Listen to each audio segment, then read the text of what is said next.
My narrative growing up was that I was just like a weak person. And I was like, some people are strong, some people are weak. I don't really care. I'm just not a strong person. And then I realized like, oh, strength is a skill just like any other skill. And I eventually got introduced to powerlifting. And I was like, well, this is the coolest thing I've ever done in my entire life. And I started competing and I was doing really well. I ended up competing on a national level, deadlifting over 500 pounds, squatting over 300 pounds, bench pressing 185. I thought it was like the most ever. I totally loved it.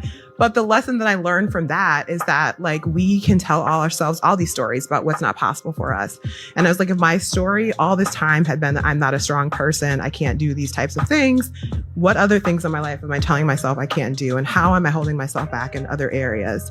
And when I really leaned into that, and I look back to like, you know, that first thing that really taught me the lesson in what I'm doing now, I'm doing things that I never thought were possible because I really like stopped having this limiting belief about what was possible for me.